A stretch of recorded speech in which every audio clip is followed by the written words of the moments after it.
Kamusta po muli mga kababayan? Nagbabalik po muli ang inyong katambay, si Katambay Manong po dito po sa Tambayan mga kabayan. Magandang umaga po muna, tanghali, hapon, gabi, madaling araw po sa atin lahat. Saan mang bansa tayo naroon mga kababayan. At lalo po sa mga OFW, naway maingatan po tayong lahat mga kababayan. Ito po, sagutin po natin ang NBA po, talagang puspusan po ang kanilang ang kanilang kasikatan ngayon about sa Vice President.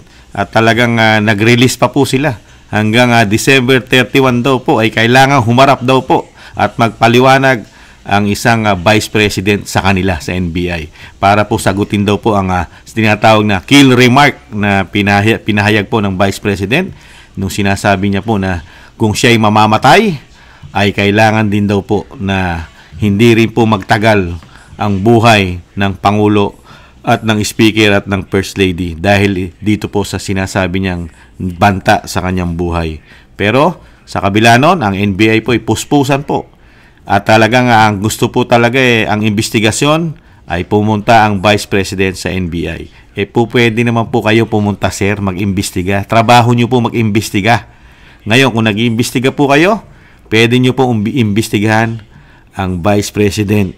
Sa Office of the Vice President, kung meron po kayong mga tanong, abogado po kayo, abogado po ang Vice President. Pero pakinggan po natin ang paliwanag po ng napakagaling pong NBA natin sa panahon natin ngayon, ang NBI Director po na si Jaime Santiago, mga katambay. Ito po ay appointee o appoint po ng DOJ, hawak po ng DOJ Secretary po ang ahensya ng NBI at syempre po ng pamahalaan ng Commander-in-Chief na si Pangulong Marcos Jr. Pakinggan po natin mga kababayan.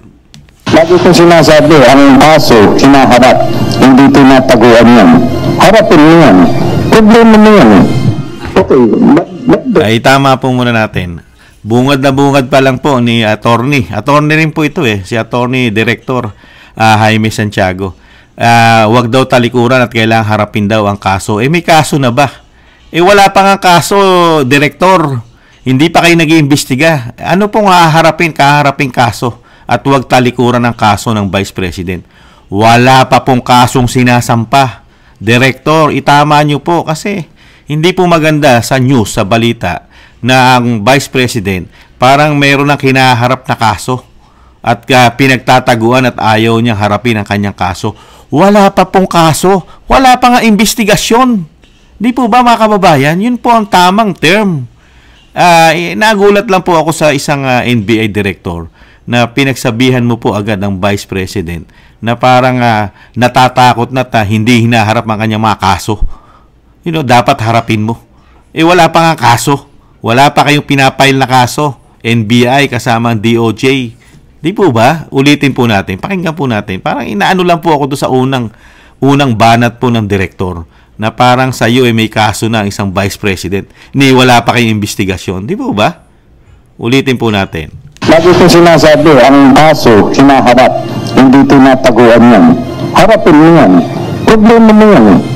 Okay, but then, kung ayaw niyang hanapin, talikuran niya, look out ni man yun. Look out na po yun. Wala po tayong nagagawa doon. Lahat ng problema hinaharap, hindi tinatakbuhan yan. Lahat ng akusasyon sa iyo, hinaharap yan. Hindi mo tatakbuhan yan. Walang Vice President Sara Duterte na dumating sa tanggapan ng National Bureau of Investigation ngayong araw.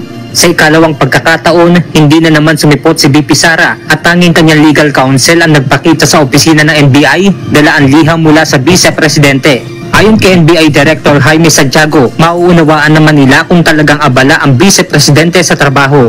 Pero hindi lang katanggap-tanggap na dahilan para sa NBI ay ang dahilan ng hindi pagsipot nito. Kung ang reason lang kaya hindi sisipot ay Christmas party, that is not justifiable. But then, the Vice President showed courtesy by sending her counsel talking to us at may letter na ganun, enough na sa akin yun. Hindi na ako masyadong parang kumbagay mapil na parang mapagwalang bahala.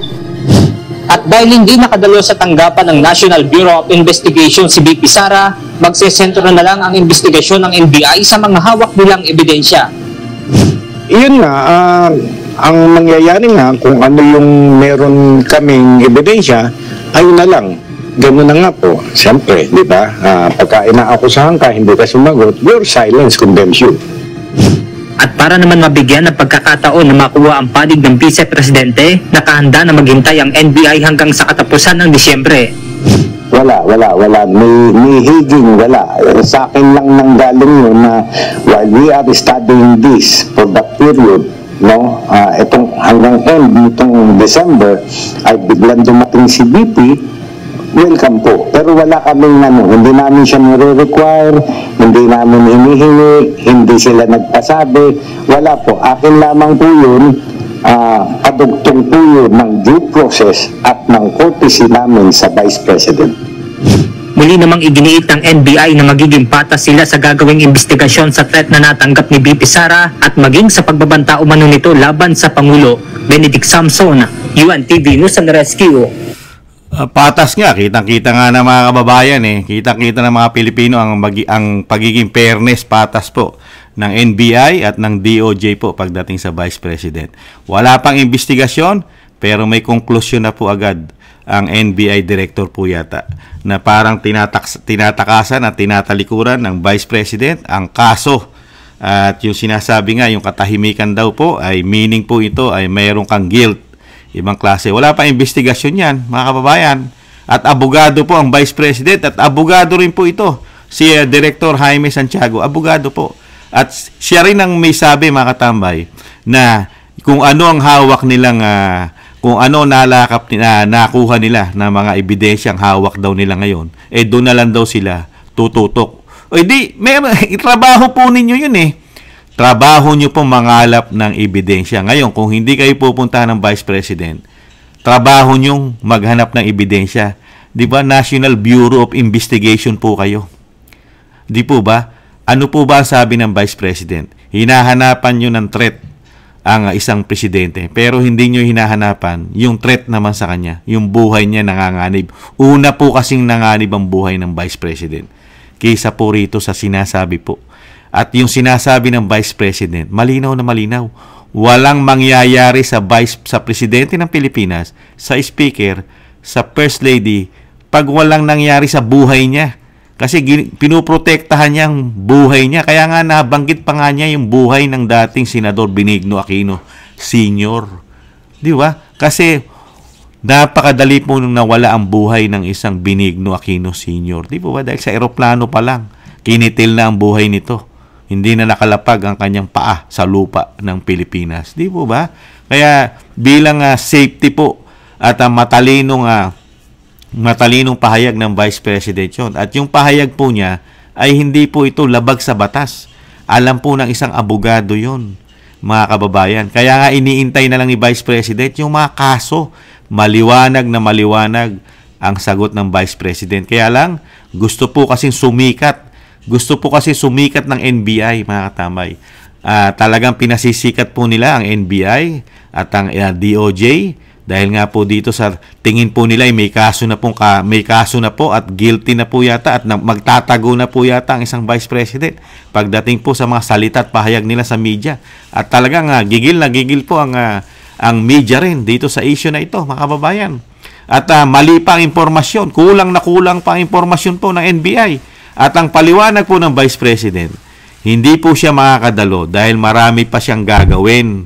Dahil unang-una, yung kanyang opisina, talagang meron po kaharapin dahil nga seasonal po kasi ngayon di ba? Season, di po ba? Holiday season. Ang lahat ng ahensya ng gobyerno ay talagang kailangan mong harapin ang holiday season dahil may mga pamilya rin po ang empleyado ng Office of the Vice President na kailangan din pong gampanan nila sa holiday season. At isa pa, yung sinasabi nga ng Vice President, hindi lang po party ng holiday season ang kanyang gagampan. Meron pa siyang aatinang makikipaglibing pa siya sa kanyang kamag-anak po yata. Di po ba? Meron nasabay din po na meron siyang pupuntahan na lugar na kanyang kamag-anak na kailangan niyang makidalamhati, makiisa sa pakikipagdalamhati po ng kamag-anak. Nakikipagdalamhati po siya sa kanyang kamag-anak at kailangan niya atinan ito. Di po ba? Kasi po ang patay po at libing, minsan lang po ililibing ang isang tao. Di po ba? Hindi po pwede ipagpabukas yun. Samantala ang NBI, nananatiling NBI yan. Kahit na po hindi NBI director po si Jaime Santiago, NBI pa rin po yan. Di po ba? Napakarami pang pagkakataon. Kaya lang, gigil na gigil po ang NBI dahil kailangan po nilang ihabol. Hinahabol po kasi nila ito. Dahil nga po, may nababalitaan tayo, pati po ang DOJ at NBI ay talagang kailangan din po yata magsampa sa parte ng impeachment kung matutuloy man ang impeachment, mga kababayan. Kaya lang, matalino po ang ating Vice President. Sasagutin niya lahat ng akusasyon sa tamang proper forum. Abogado siya. Ngayon, kung may mga kaso kayong nakikita, NBI, mag-imbestiga kayo na mag-imbestiga. Trabaho nyo yan, mag-imbestiga. Maghanap kayo ng tamang kaso na sinasabi nyo naglabag sa batas at talagang mabigat ang ebidensya nyo na kasuhan ng isang Vice President. Gawin nyo na po. Yan po ang iniintay ng Vice President at ng kanyang legal team. Abogado po siya. Hindi po niya kailangan ng sinasabing press con. Hindi po niya kailangan ng media mileage na ginagawa po ninyo sa NBI. Nagpapakabayani po yata kayo sa NBI. Unang-unang interview pa lang ninyo sa media, inakusahan nyo na agad na parang ang Vice President ay may kinaharap na agad na kaso at parang iniiwasan niya na ang kanyang sinasabi nyo kung siya ay may kaso. Unbelievable. Wala pang investigasyon. Kung makapagsalita kayo, NBI Director, wala pa kayong investigasyon na parang pinatutukuyan nyo na kung may conviction na harapin ng isang Vice President at naharap na sa malaking kaso, wala pa nga kayong pinapile. Ibang klase kayo. Ganyan na po ba ang ating NBI ngayon? At ang DOJ, wala na pong respeto. Walang respeto sa pangalawa sa pinakamataas na halal ng bayan.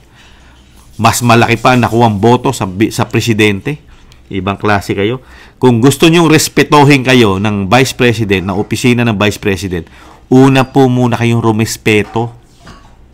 Saan po kayo nakakita na mag-iimbestiga kayo? Kasama nyo po nag-iimbestiga ang media. Nahandyan ang media. Isang damukan ng media, mag-iimbestiga kayo. Hindi pa po ba pwedeng gawing closed door ito? NBI lang at Office of the Vice President. Dahil investigasyon po ito Hindi po ito showbiz. Ang nangyayari po kasi parang showbiz po ang dating ng Office of the Vice President sa inyo. Talagang nakatutok na po agad ng isang damukan ng media at talagang parang meron na po magaganap na hihiringin na agad ang isang Vice President. Kaya hindi po kayo pupuntahan. Showbiz na showbiz po ang dating ninyo, NBI Director Jaime Santiago. Ibang klase kayo. Talagang gusto nyong pahiyain ang isang Vice President yata. Hindi mangyayari yon. Dahil unang-una, meron na nakikitang biases ang Vice President sa ahensya ninyo, di umano, pati po sa DOJ. May biases na nakikita niya. Sa salita pa lang ninyo, NBI Director Jaime Santiago, may biases na pong nakikita ang isang Vice President. Kaya malabo na po kayong puntahan. Kasi, antimano, sa salita pa lang ninyo, ay parang meron na po kayong kaso at may kaharapin na kagad na kaso at talagang parang may kasalanan na sa mga salita nyo ang Vice President Sara Duterte. Malabo pa kayo sa sabaw na pusit dahil una-una nga yung sinasabi nyo parehas na investigasyon, hindi na nga nakakita ng parehas na investigasyon ng taong bayan sa inyo. Sa mga salita nyo pa lang, iba na. Hindi na nakikitaan ng parehas na magkakaroon ng patas na investigasyon. Di po ba mga kababayan? Kaya malabo pa kayo sa sabaw ng pusit. At kung gusto nyo na arestuhin ang Vice President, isang abogado po yan. Alam niya ang batas. Mag-imbestiga muna kayo. Imbestigahan nyo muna. Kung talagang tututukan nyo sa investigasyon, puntahan nyo. Puntahan nyo sa Office of the Vice President at doon nyo tanungin ang isang Vice President, mga kababayan, nang walang media, walang mga bias media di umano. Puro bias media yata di umano ang mga nahando sa NBI yata. Hindi naman lahat, mga kababayan. Nakakagulat to. Napakagaling na abogado, Vice President, alam niya ang proseso ng batas. Abogado ang isang direktor ng NBI, si Jaime Santiago, pero hindi po yata niya naintindihan ang proseso ng batas, mga kababayan. Muli po, si Katambay Manong, maraming salamat po sa mga naagusto po ng ating maliit na Tambayang Makabayan. Komento po na inyong lingkod, siyempre po sa YouTube at TikTok. At ganun din po sa mga nagko-comment, like, share, and subscribe. Maraming salamat po, mga kababayan. Sa muli po, ingatan nawa po tayo. Paalam. Bye-bye.